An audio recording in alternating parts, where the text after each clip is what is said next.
CCCR, or Centre for Creative and Cultural Research, investigates the ancient, innovative relationship between social culture and creative production. Based in the Faculty of Arts and Design at the University of Canberra, we generate scholarship and artwork in a wide array of humanities, social science, applied and creative disciplines. You are listening to a fresh presentation from the CCCR's Culture and Creativity Seminar Series. To learn more about the Centre's work, please follow the links in the program notes. This podcast was recorded on the unceded lands of the Ngunnawal and Ngambri peoples.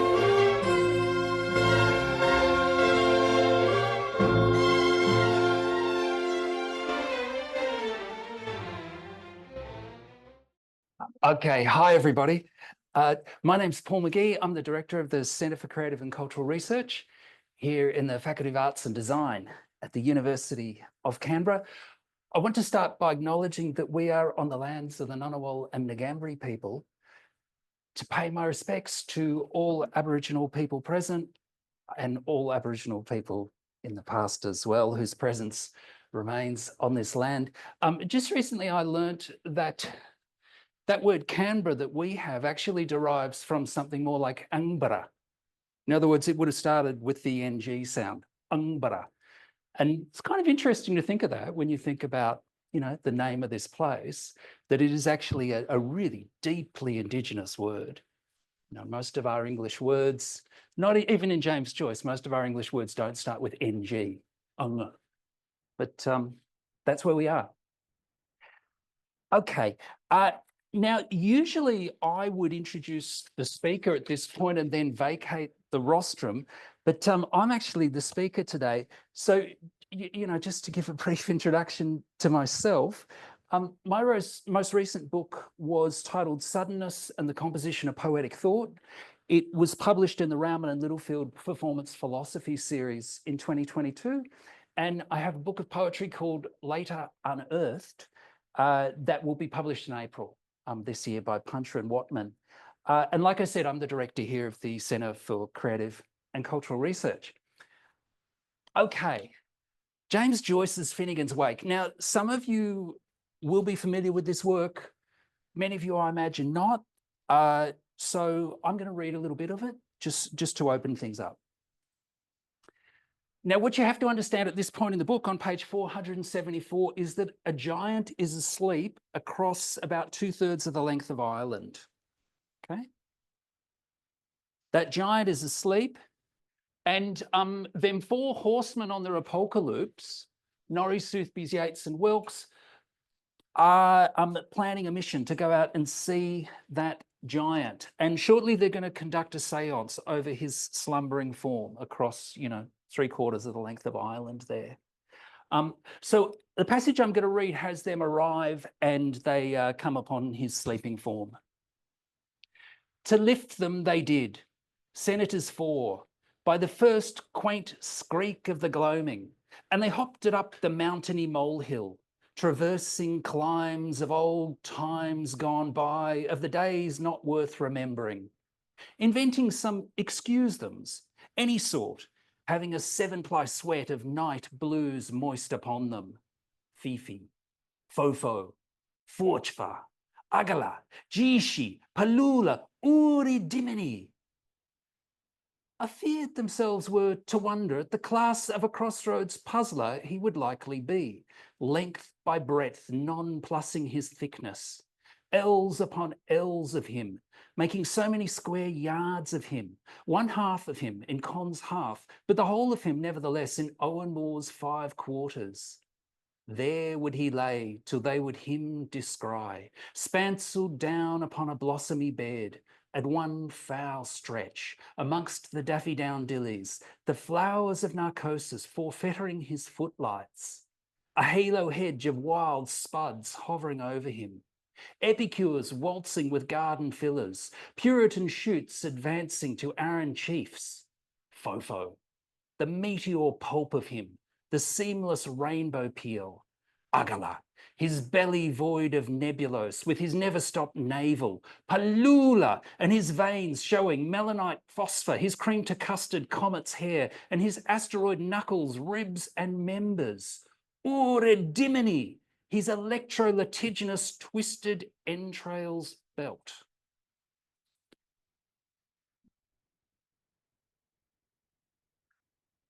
This paper explores the idea that even though the language of James Joyce's Finnegans Wake is extremely idiosyncratic, that characterization only applies to the work's vocabulary, for its relation to English grammar is normative. The observation is common among commentators, though it often comes with a note of surprise.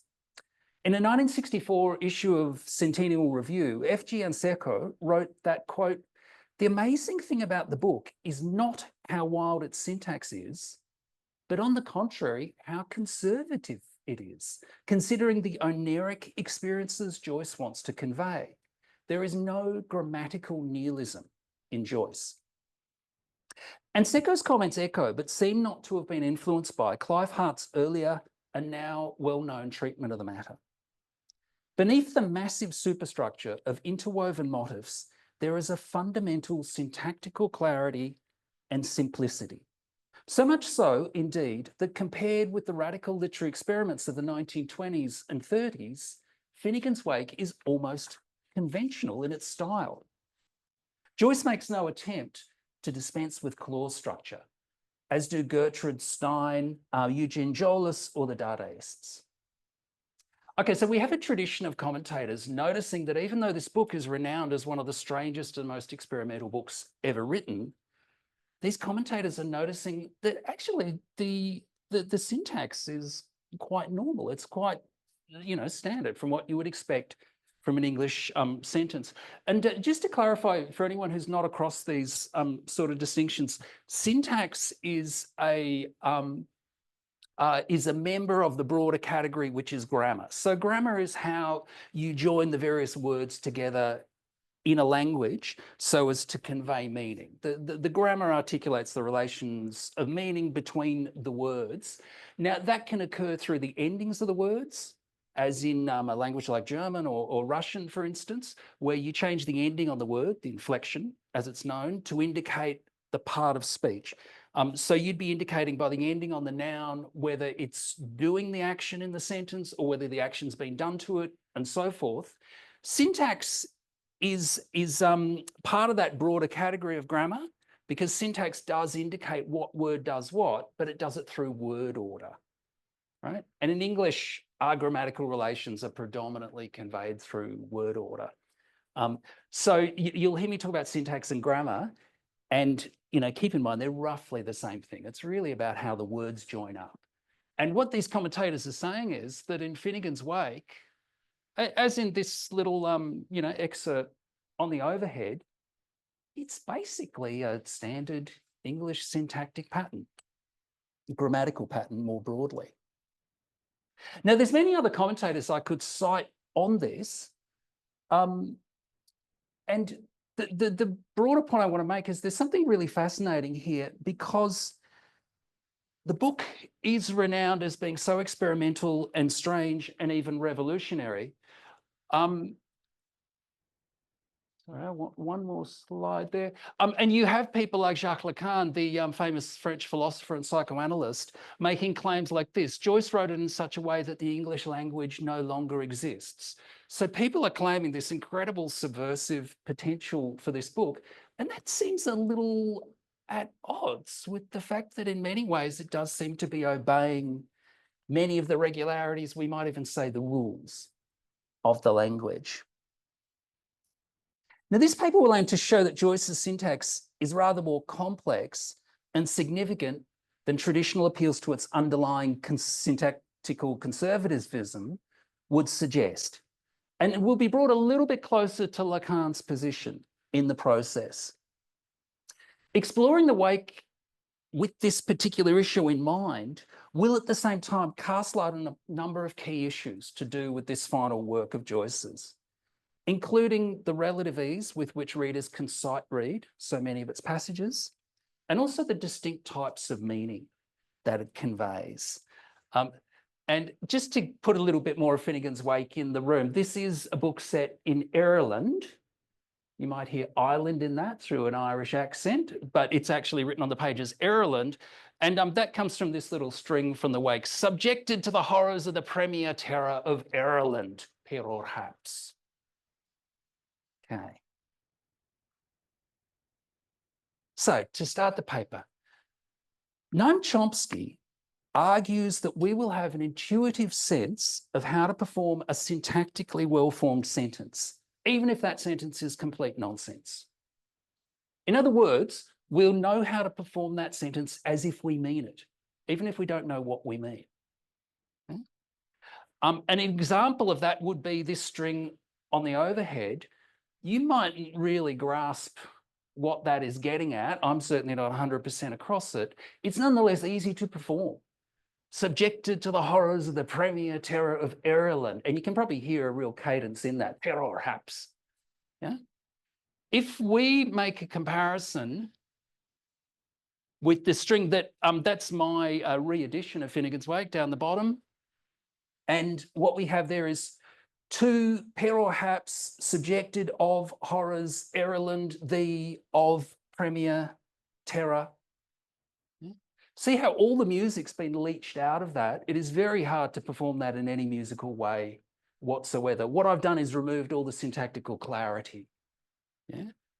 Now, as Chomsky would say of related sentences, with the top one, you read that and you can sight read it with what he calls a normal sentence intonation.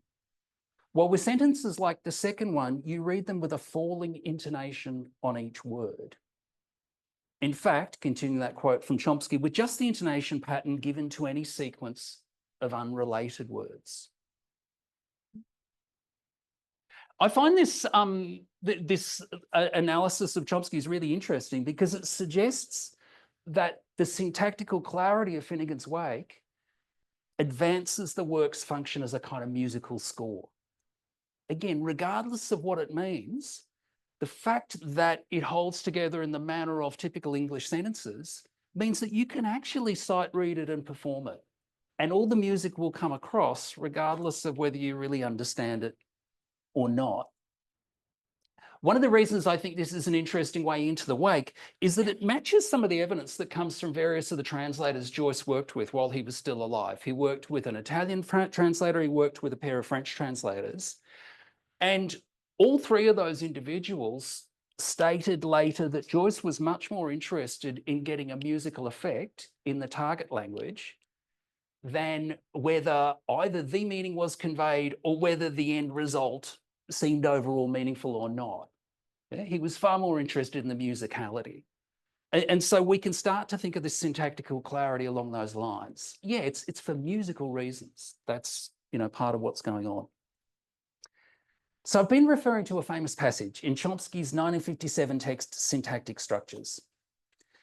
Now, the reason Chomsky points us to the sight readability of incomprehensible but grammatically clear, syntactically clear sentences is that Chomsky has a broader agenda. He wants to argue, quoting him, that, quote, grammar is autonomous and independent of meaning.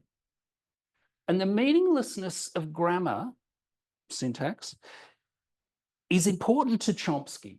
In later years, he is going to go on to claim that the essentials of grammar are cross-linguistic and even hardwired into our brains. So part of the way he supports this argument is by saying, yeah, look, we can recognise grammaticality even if we get no meaning at all from the string of words there, because this is kind of part of our, for him, it's part of our evolutionary inheritance. Roman Jakobson has a very interesting argument to make here. Now, he implicitly accepts everything Chomsky is saying about the performability of grammatically well-formed sentences. But he makes the additional point, contra Chomsky, that grammar is not meaningless. Actually, grammaticality conveys clear elements of meaning. This is because, quoting Jakobson, grammar, quote, determines those aspects of experience that must be expressed. I'll come back to that quote because it's quite dense.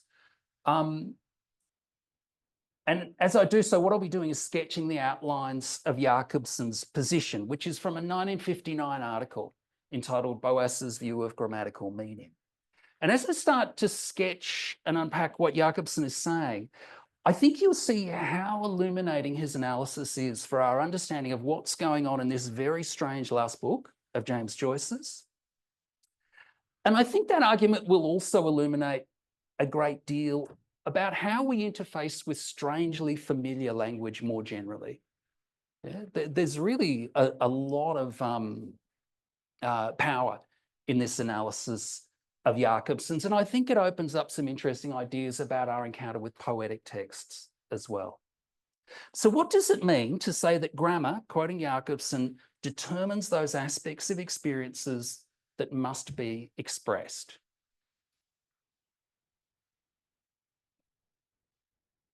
In English, we cannot use a noun without simultaneously conveying whether it is singular or plural.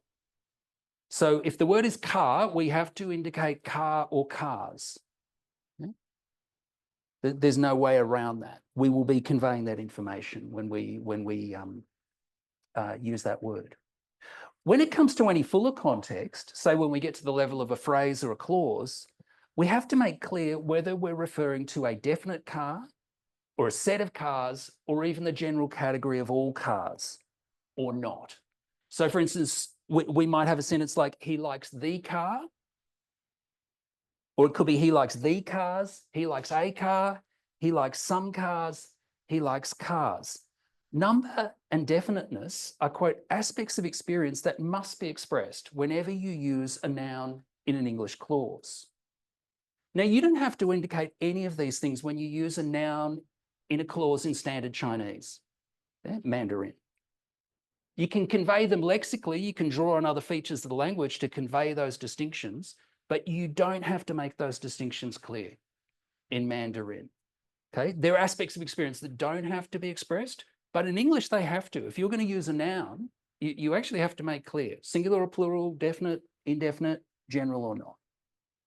Now, Jakobson's point, contra his former student Chomsky, whose theoretical edifice he's demolishing with this argument, Jakobson's point is that because grammar, quote, determines those aspects of experience that must be expressed, any grammatically formed string of words will necessarily convey elements of meaning. It'll be different in each language because each element of the grammatical code will insist upon certain aspects of experience being expressed, but nonetheless, it'll be there. To really illuminate this argument, let me quote another passage from Finnegans Wake, and I'll show you how this sort of thing actually, how the tires hit the road. I am a worker, a tombstone mason, anxious to police everybody's and jolly glad when Christmas comes, here's once a year. You are a poor Joyce, unto us to police nope bobbies and tunny belly solly when 'tis time to go home. Gin. We cannot say eye to eye. We cannot smile nose from nose. Still, one cannot help noticing that rather more than half of the lines run north-south in the Nemzis and Bucharest directions, while the others go west-east in search from Malazais with Bulgarad. For tiny tot though it looks when listening alongside other incunabula, it has its cardinal points for all that. Now, following Jakobson's lead, we might claim, for instance, that even if this word Averyberries defeats us as to its meaning, we can still be confident encountering it in this 95% English context. It's a quote from a commentator. We can still be confident that it is an entity, and there must be more than one of them, because there are aspects of experience that have to be expressed in English when you put something in a noun position. What's more, we can tell we're not dealing with a proper noun here, for that would have to be indicated with an initial capital. In like fashion, even if the word poor Joyce, encountered in you are a poor Joyce, were to confuse us as to its meaning, we'd still know that we're dealing with an entity, but not a proper noun, and just one rather than a group of them. At the same time, that grammatical meaning of singularity would flow back to the you at the start of that clause. clarifying that it too refers to a singular rather than a plural subject. Likewise, whatever its dictionary meaning, tunny belly would clearly be seen from the ly inflection and place immediately prior to another ly inflected word. It would clearly be seen to be an adverbial modifier, giving force to the way in which the you in question is being solely. All of which underlines Jakobson's Boasian point. Any difference of grammatical categories carries semantic information. So as we're reading this, what I'm suggesting is we are actually, even if we're totally bamboozled by it, we're spotting the nouns, we're spotting the adverbs, we're spotting the verbs. Yeah? And aspects of experience have to be conveyed by them, because to make something recognisable as a noun, you have to put it in a format where you're indicating whether it's singular or plural, where you're indicating it's definite or not. Likewise with adverbs, likewise with adjectives. Jakobson's intervention, I'm suggesting, helps us to understand why we so frequently feel we've gained a smattering of what is going on in any given Wakean sentence. Even as the meaning of specific lexical items like nope, bobbies, and tunny belly elude us. So these are the ghostly smatterings of meaning that I was alluding to in my title. Because it's grammatical, it's not meaningless. It conveys all of these meanings, but they're in this kind of generalized, hazy sort of sense. And we struggle as readers to try and, find a way to put Avery-Berries into some sort of meaning, but whatever meaning we put it in, we carry this sense that, yeah, it's a thing. Yeah? It's not an action. It's not a verbal action. It's a thing. Okay. So what I'm saying is, to recap where we've got so far, grammatically clear utterances, syntactically well-formed sentences, as the Joycean commentators call them, they bring a kind of performability to them, a clarity of musical cadence. That'd be one reason Joyce is drawn to them. But they also index broad realms of experience, even if we don't understand the specifics. Yeah? Even if we don't know what noun, verb, or adjective actually mean as terms, we nonetheless know what they are because we speak with them every day, and we get a sense of those broad kind of categories of meaning.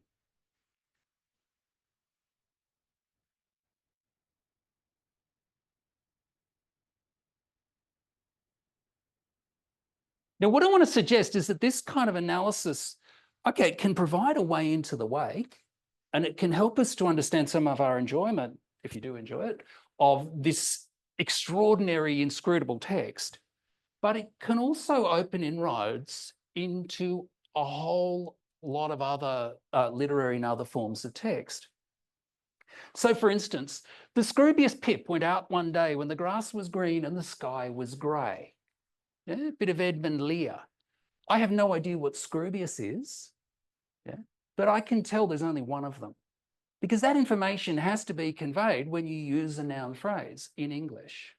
Yeah, the grammar necessarily, as Jakobson says, has to be clear about certain aspects of experience. Or we might move to Lewis Carroll's Jabberwocky.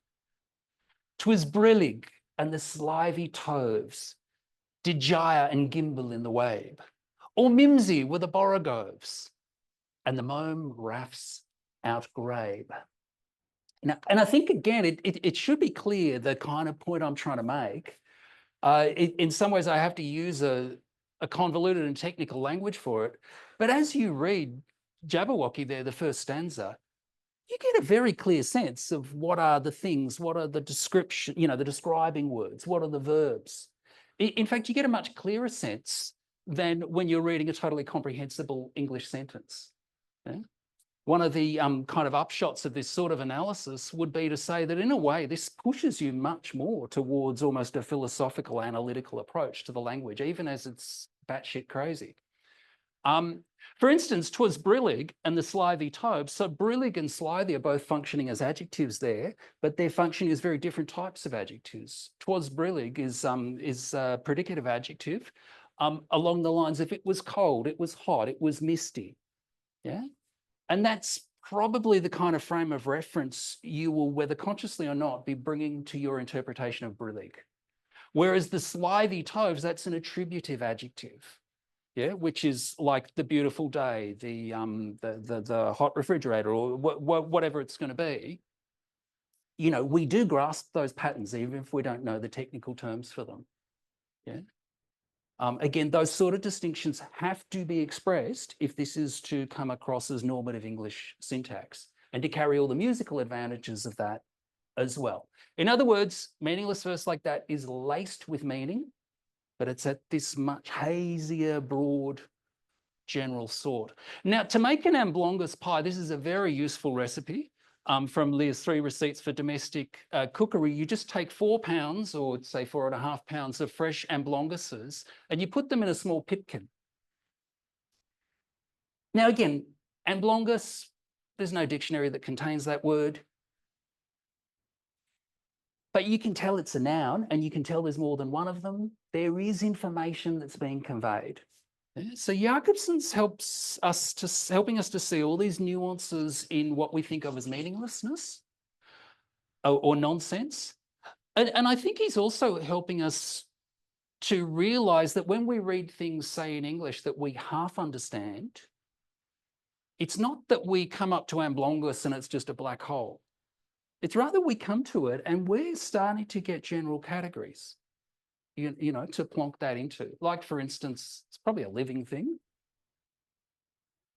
Maybe it doesn't have to be. No. Pipkin. You know, you're probably going to imagine some sort of utensil there, I would think, yeah? 4.5 pounds. I always forget what a pound is. But when I read old recipes like this, I don't really need that knowledge. What I need is just that general sense of, oh, yeah, it's a kind of measure, yeah? And we do not have phrases like, say, 4.5 pounds. We don't have anything in that pound space that is not a measure. Yeah? If you think about it, when you're reading scientific articles in disciplines you don't understand, you're constantly having this kind of experience. Yeah? What is a pound? Indeed. Over the break, I read about 20,000 lines of Edmund Spenser's The Fairy Queen, which is, you know, from 1590.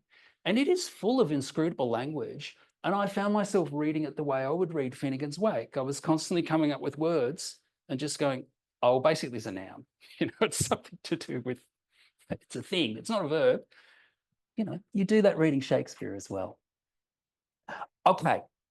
Now, having developed the argument to this point, I now think we need to make a kind of cut when we're talking about the Wake. When commentators refer to the syntactical clarity of Finnegans Wake, they invariably add a nuance. They mean at the level of the clause, not the sentence. The sentences in the Wake are so long, so barnacled with accretions and wildly linked elements that in commentator Clive Hart's words, quote, it is nearly always impossible to contemplate the whole structure at once. Now, the passages we've seen so far are not actually so representative. Neither the one I read at the start nor the small excerpt I put out before, because all of those have relatively graspable sentences. The following is going to be much more representative of what you will find throughout the pages of Finnegans Wake. And the question that I wanted to raise, that, you know, I'll come back to, is what is syntactical clarity? What is grammatical normativity if it's not a feature of the sentence? I think this is the space that Finnegans Wake points us into. I'll come back to that question after. For the moment, let's just let the words ring out. If the proverbial bishop of our holy and undivided with this me ken or no me ken zot is the quiz tune, Habermashed had his 2 nails on the head, we are in for a sequentiality of improbable possibles, though possibly nobody, after having grubbed up a lock of qualled corn above his subject, probably in Aristoteles or the Bible, will go out of his way to applaud him on the unbiased back of his remark. For utterly impossible as are all these events, they are probably as like those which may have taken place as any others which never took person at all are ever likely to be. Now, my thesis, continuing the voice of the passage, no. My thesis is that whatever fundamental syntactical clarity and simplicity, to use Clive Hart's phrase, whatever fundamental syntactical clarity we find in a sentence like this will not be at the global level of the overall sentence.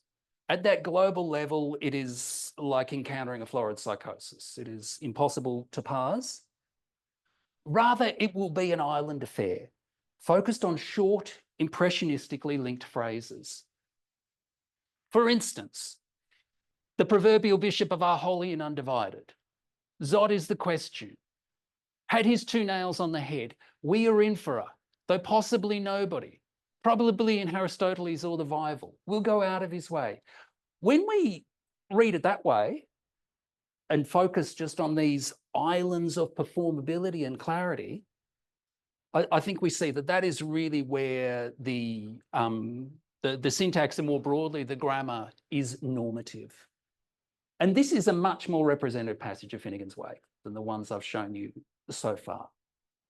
Really, when you look closely at the text, it disaggregates into a kind of congeries of phrases. And these are where the chief clarities of syntax, meaning, and prosody cluster in the Wake. Yeah. At the level of the sentence, like say with this, you know, with the sentences I read earlier, you can find beautiful cadences that stretch across the whole sentence, across the whole syntactic frame. Let's say you're reading the first few lines here. If the proverbial bishop of our holy and undivided had his 2 nails on the head, you can kind of make that sound smooth. But once you have to have Zot is the quiz tune in the middle of it, well, for a start, you're going to read that and you're going to think,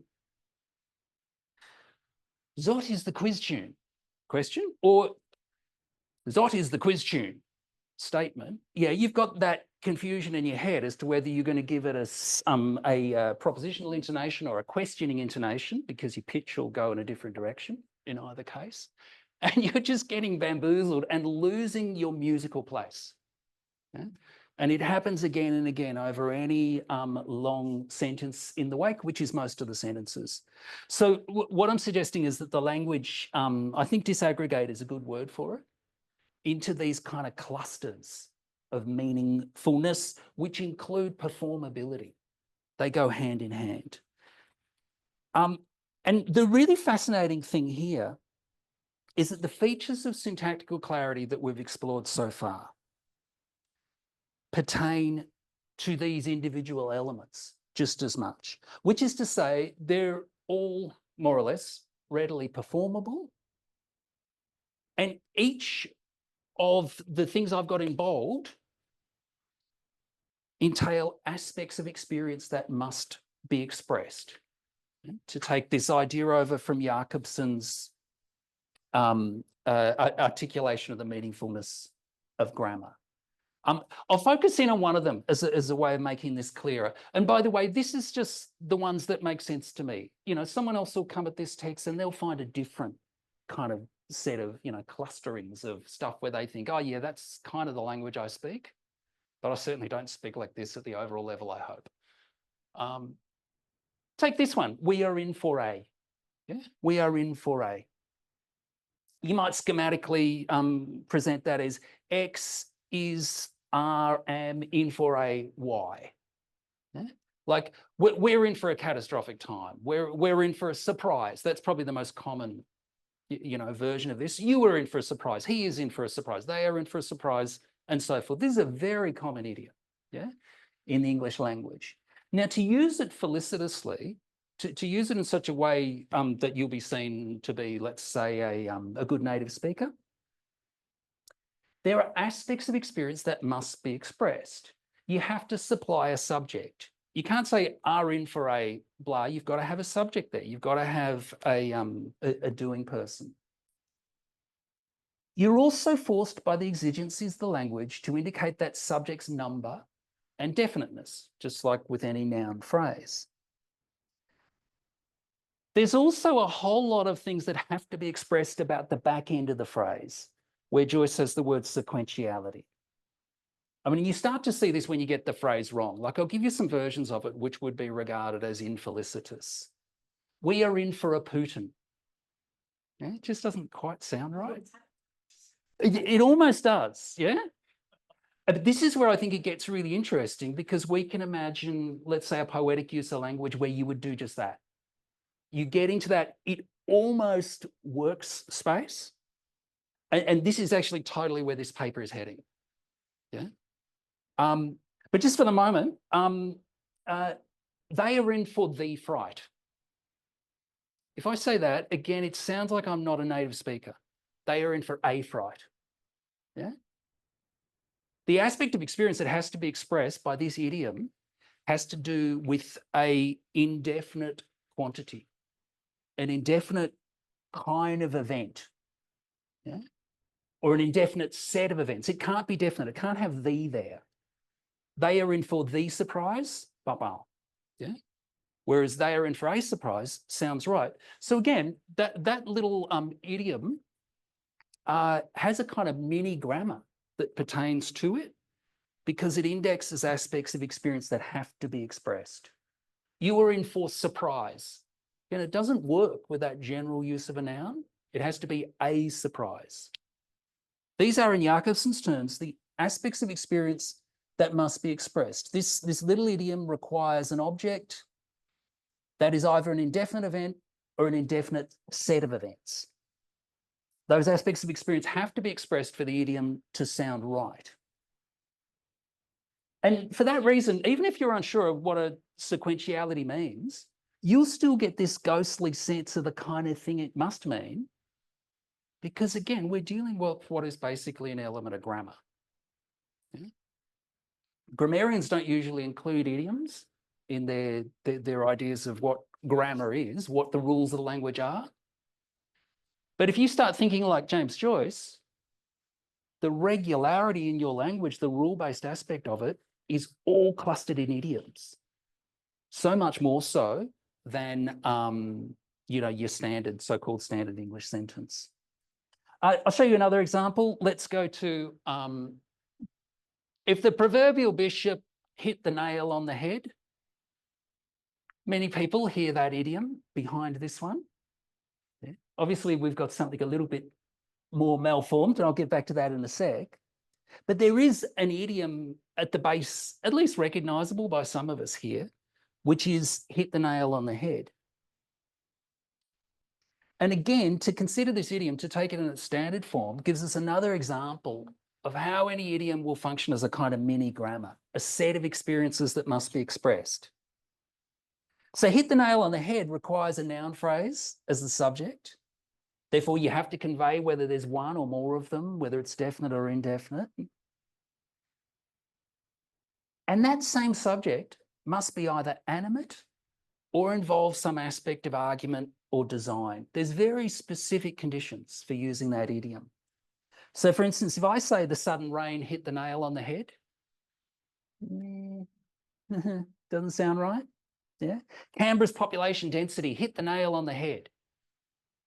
Again, there's something wrong there. Yeah, it's not the aspects of experience that idiom demands aren't satisfied in that case. Her good luck hit the nail on the head. You know, we've got to have something about argument or design in there to use this idiom. Putting this in terms of the sentence at hand, the obligation for a certain type of noun phrase to appear in the subject slot of this idiom as the kind of experience it has to index grammatically reinforces the likelihood that we're going to go back to the proverbial bishop as the most likely kind of agent for this expression. And so again, the grammar is helping to knit the language together, but it's not grammar as we traditionally understand it. It's the mini grammar that clusters around any idiom in the language. Okay, so what I'm saying is that actually when we look at the Wake close up, we're going to find the sort of syntactical grammatical clarity that the commentators refer to. It's going to help us perform the text, and it's going to help us get these continual ghostly smatterings of meaning. Yeah? Like when we get something like probably in Aristoteles, we're going to get the sense, oh yeah, that sort of sounds like a reference to a book or a great author or something like that. Aristoteles, some guy called Aristoteles, Aristotle. Yeah. Or the vival, something vile, something Bible. Yeah. So in sum, I'm arguing that the Wake centres its jolts of meaningfulness come performability upon these mini grammatical islands of idiom contained within its sentences. But the sentences themselves are pretty inscrutable, largely. Okay, so the claim that I'm advancing is that Finnegans Wake presents us with a kind of archipelagic idiomaticity. Yeah, like with here, you've got all these little islands of meaning, but you certainly don't get the feeling you're on solid ground. You know? Now, what's the significance of looking at it this way? Well, I think that by pushing the language so much in this direction, what Joyce is doing is evoking just how huge a part of our grammar comprises historically and geographically specific idioms. Yeah. Now, recall how I said above that in reading things like Jabberwocky, however particular and strange, you paradoxically get a sense of the general patterns of the language. In reading Finnegans Wake, you get that same sense of the general patterns of the language, but it pertains to the idioms that we lace through our discourse. You get a sense of the general operation of idiom after idiom after idiom. You get this sense, and again, it's not really of a specific person speaking, but rather of a set of specific ways of speaking. And they're highly regionalized ones, dependent on ethnicity, on class, and a whole lot of other markers. So we get a picture of language as a kind of cluster of mini grammars. This is interesting if you think of Chomsky's claim that grammar is based on a small set of functions that are innate and universal. You know, it seems much harder to advance that kind of argument if you want to say there's something universal about the particular grammar that pertains to we are in for a, or hit the nail on the head. Yeah, that's biologically given. We were involved to come up with that grammatical rule. A second significance in this is that it's in line with current trends in linguistics. Like what the passage of time is revealing is just how prescient Joyce actually was. Since the invention and diffusion of cheap mechanical recording devices in the 50s and the development of powerful computers that can then conduct searches, the kind of transcripts that we've been able to develop of actual spoken language, we've been able to see a whole lot of patterns in the way people speak that have previously just escaped us. Speech is so ephemeral, and we actually have an incredibly poor memory for the literal words that are spoken. You know, our minds convert them into information very, very rapidly. Even, 30 seconds is enough for us to forget the string of words that was actually spoken, but to remember the broad information. And this has led linguistics for centuries and centuries to have really quite a fallacious image of what speech is. But when you get a corpus of, say, 127 million words of spoken English, which is the corpus of contemporary American English, and you conduct searches, you start to see patterns. And the extraordinary thing is that the patterns you see are much more in the direction of Finnegans Wake, in the sense that you see highly idiomatic expressions used again and again and again. If I say come up with a sentence using the verb find, people would say something like, I found my phone, I found the car, or something like that. But if you look through 127 million words of speech from a whole lot of speakers, what is going to be much more common will be things like, he found a way to do something. He found it difficult. He found it easy. These prefabricated phrasings, which each have their own little mini grammars to them. Yeah. We overwhelmingly rely on these prefabricated and cliched phrasal patterns to accomplish our speech. Also, sentences in spoken language are pretty wild affairs. Because our focus of conscious attention is so brief and so narrow, we really don't have the computational power for our sentences to land very well most of the time. As these various AI transcription devices are starting to show, where they don't, perform the sin of regularizing that discourse, you start to realize how asentential speech is, albeit nothing as crazy as Joyce's. Now, I'm going to pretty much wrap up here, but just to give a brief sketch of where this argument can start to head, it's in the direction of the issue Jen raised before, that you can actually take some of these highly idiomatic mini grammars, as I've been calling them, and you can play with them and warp them a little bit, and you will find that readers, when they're not simply frustrated and throwing the book at the wall, readers will often be able to follow you there, because they will know, say with probably in Aristoteles or the Bible, they will know that the grammar of that little idiom demands that what is referred to is something like the name of an author of a great work. So when they see Aristoteles there, that word does not exist. It's not in any dictionary known. They will nonetheless have that broad kind of sense of the kind of aspect of experience that idiom demands. And they will start struggling and trying to find a way to read in Aristoteles something that would fit within the general kind of grammar of that idiom. Likewise with Hattie's 2 nails on the head, I've said that we kind of here hit the nail on the head underneath that. Yeah. I mean, that might be a stretch. You guys might look at me and think you're crazy. I've never heard anything like that. I'm imagining a bishop with 2 kind of fingernails on his head and a hammer, or... But Zot is the quiz tune. Again, you know, you hear that, you probably hear that is the question. What is the question? And some part of you tries to find in those recalcitrant words something that will fit within that broader grammatical shape. And we can actually, you know, diagram this in a very different way. This is the principle of closure from Gestalt psychology. And what that principle basically says is that if you get an incomplete but more or less recognizable shape, you will join those dots. You will find a soccer ball there. Yeah. Or you'll find a panda in those 5 blotches. And what I'm trying to argue is that something similar happens with all of these idioms, because, yeah, Joyce gives us kind of syntactical clarity, but he malforms those mini grammars again and again and again. And I think actually Joyce, much more than most writers, does so in such an extreme way that the process becomes more apparent to us. You know, what we often kind of let slide and don't really notice. In Joyce, you know that some part of you is desperately struggling to impose a grammar on this recalcitrant phenomena coming at you. So I'm going to open up the floor. Again, I'm just going to step back and be the compere now. I'm going to open up the floor to any comments or questions. I'd love to hear what you guys think on this. Jen. That was amazing. Thank you. Thank you.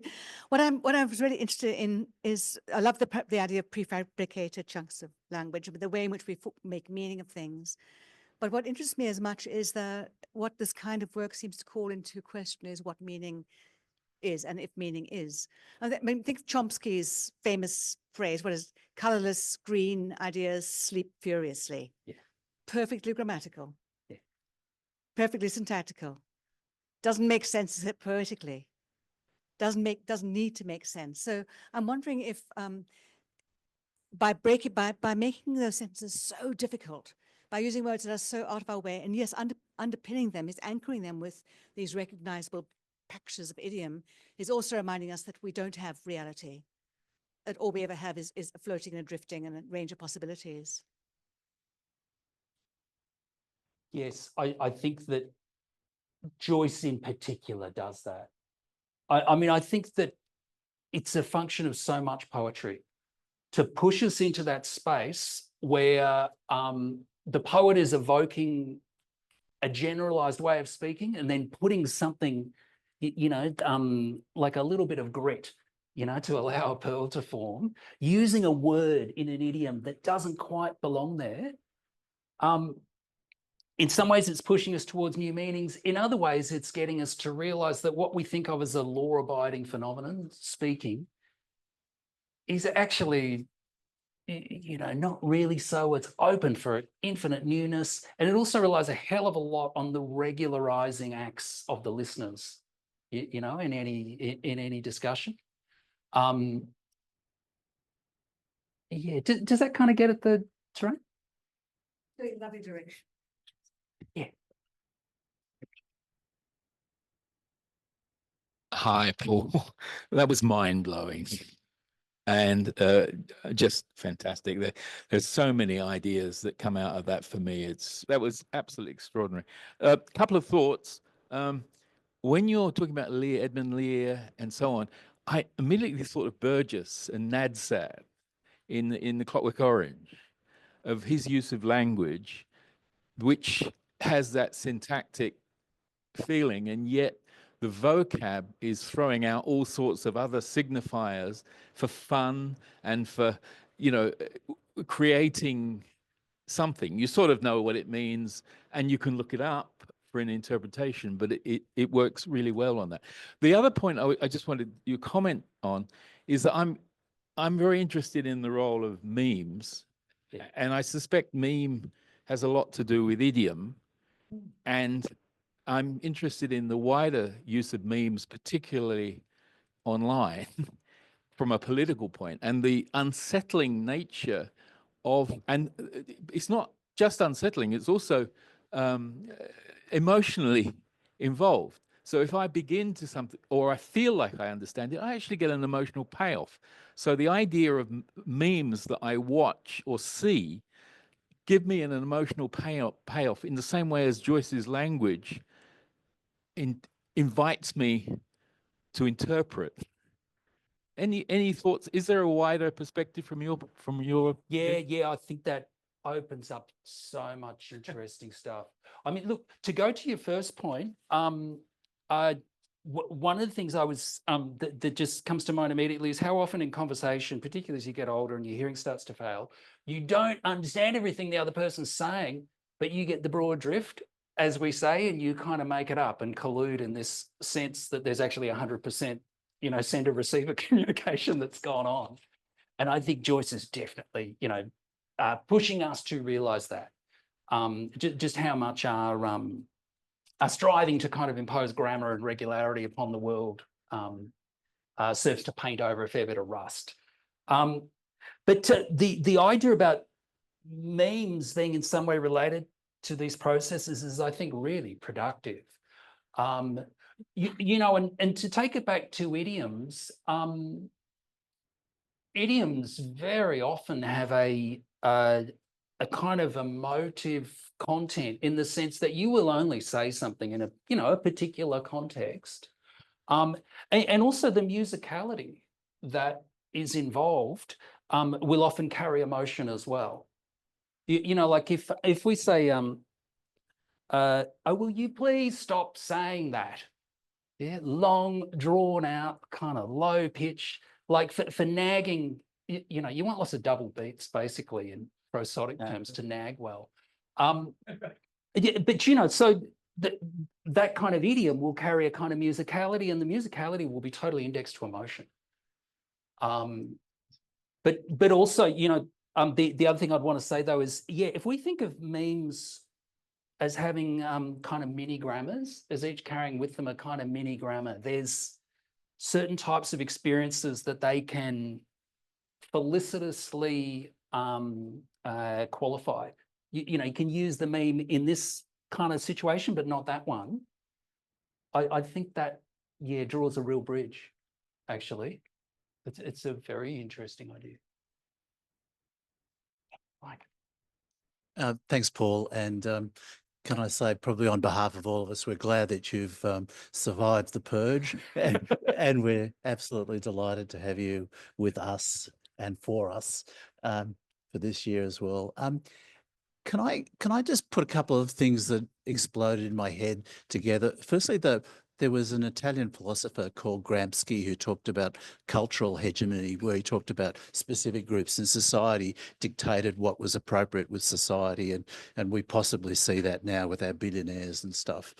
And I just wondered whether, in fact, there is a language hegemony, and so that there is a right way to speak English, and there's a right way to speak Chinese, and there's a right way to speak Middle English, and that we have a dominant, dare I say, they're called academics groups who will provide that linguistic hegemony.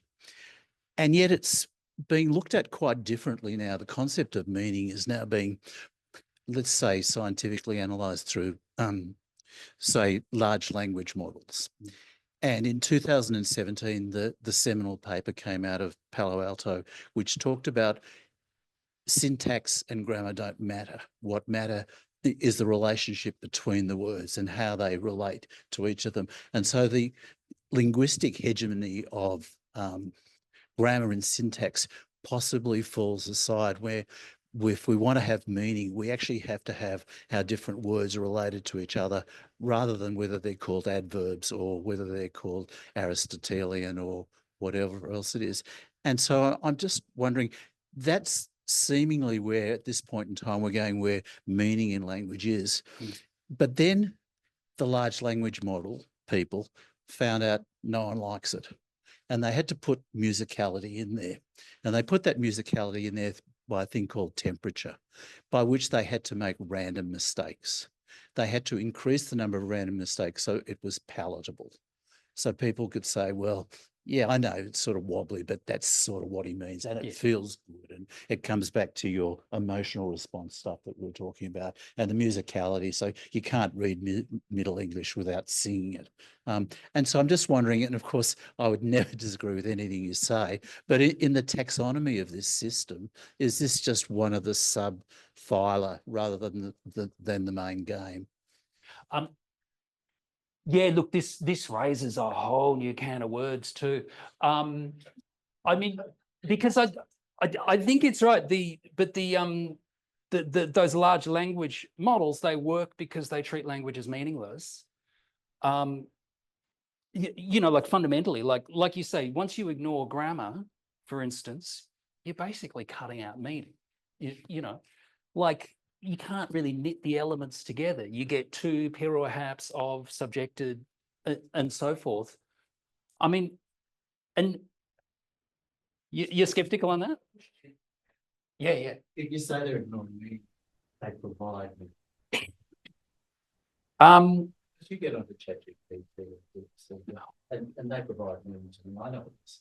They can read me, they understand that. Yes, but they're performing a analysis of patterns of regularity through the sort of corpuses that I referred to that just have to do with frequency of utterance rather than whether it's referring to something real in the world or not. So that's the academic with the linguistic hegemony trying to understand language, and there are other ways, and I'm suggesting possibly there's a higher way than actually trying to do it through that system, and I'm completely open to being quite wrong. Well, yeah, let me put it another way then. It seems that one of the fundamental issues that those language learning models are going to keep coming up against is that all of their reference is to the other elements in the system, to the other words, the other things that are being spoken. They don't have a purview of the things that cannot be said. Yeah, so that they're across the regularities in, let's say it's English language, but what they're not across is all the phenomena we don't yet have words for. Yeah, because they're based on the regularities in what's currently codified. But we as human beings constantly are bumping up against things we don't have words for. Yeah, like even that, I don't know what the word for that is. Someone could invent one if you want, or even that weird sound that it's making as I'm doing this. I don't know what the word for that is, but I'm capable of recognizing I lack a word, which is to say I can engage in that poetic act of trying to muck around with the language to come up with a new word for it. And I don't think any computer is ever in that system to, you know, step outside of the limits of its code and recognize something on the verge of codification in that fashion. I could be wrong, like, because I'm, you know, pretty dim on computers, but that's what I've found more and more. And I think this is getting, you know, you could say that's meaning in a way, is that recognition that there are things in the world that this code points to that in some ways it just can gesture to and can never entirely really get at. And I don't think a large language learning model, AI or whatever, can conceive the world that way. I think. But, you know, I'm better on grammar and syntax than computer science, so. You mentioned errors, and you mentioned the large language models needing to reintroduce errors. And it's in those errors that is the creativity. It's in those errors that is the human component. And yeah, I was a programmer. I know how to introduce errors into programs, but it's not that sort of thing. It's a sort of knowledgeable error. It's a recognition error. And those recognition errors are the areas that enable us to think horizontally. It's got a lot to do with comedy. If you listen to Robin Williams is about associating things that don't normally get associated with, or indeed giving you surprises in the language. And those surprises in the language is what is missing in a large language model at the moment. When it does surprise us and it's capable of doing it, it won't be human. Well, I would think, you know, any computer can put together two things we wouldn't normally associate. Like it would come up with some algorithm and go, oh yeah, those words don't usually go together, so let's put them together. But what I don't think it can do is have a glimmering sense that certain of those incongruous juxtapositions might actually name something we don't have a word for yet. Yeah, it can definitely make errors, but can it make errors that are on the verge of being meaningful? That's probably what I'm.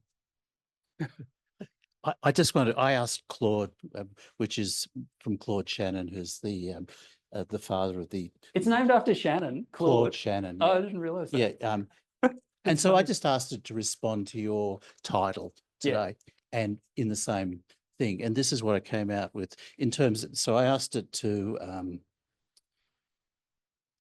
and it comes out through the hollow spiral of his mind womb, churning cosmic fog and star stuff, while the tick-tock bellyache moon dances around his ever-whirled thoughts like sea foam, and on it goes. And so I'd like to suggest that it may not be exactly there, but it does feel familiar. For me, it's like the Audi version. It's sort of kind of you know, it's been regularized in certain ways, like emotionally, prosodically. I mean, the prosody question really interests me because all of the computer-generated poetry I've heard certainly has prosody. It's capable of sounding musical, but it doesn't have a kind of gestural prosody. It doesn't it doesn't work in an analog fashion to kind of gesture at things. It's much more mechanical, I guess. It does have the grain of the voice. The grain of the voice, like when you look at a painting and you can see the hand that's performed the action to make that gesture. That sort of stuff is what I keep finding lacking in AI poetry. Not that I'm a huge reader of it. Riley. Yes. So my question is not about AI, if that's okay. But in terms of you kind of talking about this, well, I'm going to call it a grammatical framework, right? Yeah. I guess what kind of stood out to me when looking at those passages was the nonsense really felt like the familiarity I almost felt wasn't simply just because of the grammar, but there also seemed to be a tie of like the words themselves. And I wonder whether you think or find or how you would reflect on the idea that perhaps within James Joyce's work, or perhaps other works as well, that sort of the nonsense language, like the specific words that are used might hold, like, you know how sometimes when we're describing things, you know, we'll make up words. And I wonder whether this kind of brings the opportunity, it's like almost like the framework of grammar gives space to be able to like create new appropriate language for like the ways that here, or the ways that like a story is being written, if that makes sense. Yeah, and I think it's integral to that creativity. And what I'd probably say too, like I don't really believe in grammar. I think there's aspirations towards grammaticality, or even might be better to say a compulsion to impose grammar on phenomena is probably what I would say the actual phenomenon we're dealing with is. And I think that's why we collude in this collective hegemonic delusion that we all understand each other, because those desires to obey that kind of law of closure and Gestalt psychology kind of pervade our communication, not just visually. I think that's what a lot is holding a lot of the fabric together. But it's also why there is so much error from some more formalistic viewpoint that we can draw creatively upon to actually make stories and make poems. But in general, I would say that the strangeness and the originality of language works because there is so much of a aspiration towards regularity for us to work against. And that's where the creativity comes in. I think it's integral to the formation of new words, phrases, and even new elements of grammar themselves. Yeah, Alex here. Just a quick question building on that about onomatopoeia, if you could actually expand on that, because so many of us make up words, sounds. You make sounds that sound like they should be a word. And onomatopoeia is such a profound thing that, yeah. I guess I guess what I was thinking about in that way is when we do make up things like that, there seems to be sort of a shared, when something sounds sort of right versus when something clangs, and that's like within the actual construction of words themselves. Which brings up musicality. Yes, yeah, exactly. Yes. Yeah, no, this is all great stuff. Like, Paul, hi Paul, that was great. Thank you. I just wanted to ask a craft question, just to take you out of some of these zones. How has all of this deepened the meaning for yourself as a poet? How does it work for you? Was it difficult at the beginning? Is it now very clear to you, or is it always something that helps you in different ways? How do you use it, basically? I guess what I'm saying. Yeah, thank you. I wrote a part of a poem once that began losing my face while reading Finnegans Wake. I find this text, if you can bear to persist with it, because it is on many levels kind of unreadable, but if you can bear, there's exquisite pleasures there as well. And after a while, it starts to really discombobulate. And the self, who is presumably you reading it, you start to realize just how much of your sense of regularity in the world around you and yourself is based on a fantasy of clear communication and the like, to speak in terms of hegemony again. And I find that really powerful creatively. So I guess I read it as a reminder of the sorts of things we like to forget. It will often accompany me in an editing process. In the same way that I'll stay very close to my dreams and I'll try and record them when I'm writing or editing poetry, because again, they push us into that space where we lose our faces and we find all those other communications that are kind of pouring through us emerge. Yeah. I just wonder, in terms of you talking about how you've engaged with the text, do you engage with it more like reading it silently or aloud, and how much does that like influence? Because I know when you had the couple of times that you read out excerpts, for me it was much more like I was able to understand it a lot more when it was out loud, right?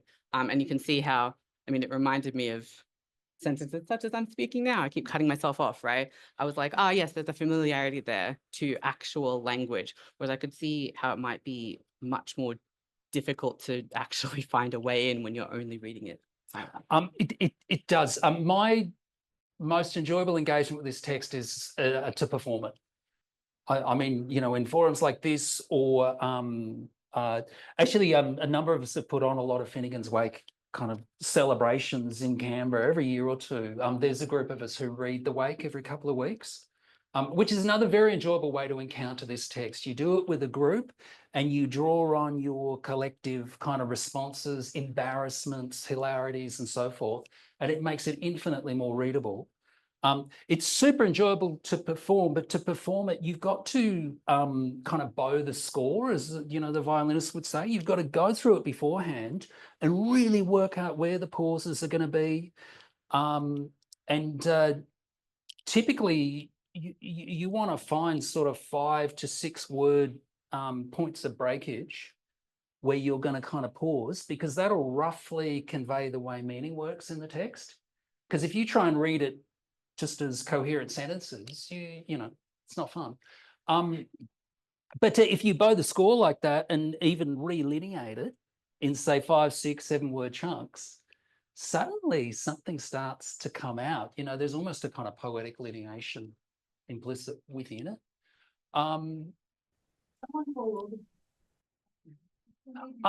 Look, there's a very good Jim McGovern recording. There's 2 good recordings now available, but yeah, it's much more fun when you've got a real speaker, because you also, when someone's performing it, I've performed these passages a lot, but with other passages, I'll muck them up or I'll suddenly blush red, because Joyce is full of obscenity and full of perversion. You know, and that's really good to get live. To see your innocence. Rarely on display, but it's there, you know, it's somewhere deep down. Thank you so much. And thank you for those questions too and comments, really jogging my thoughts.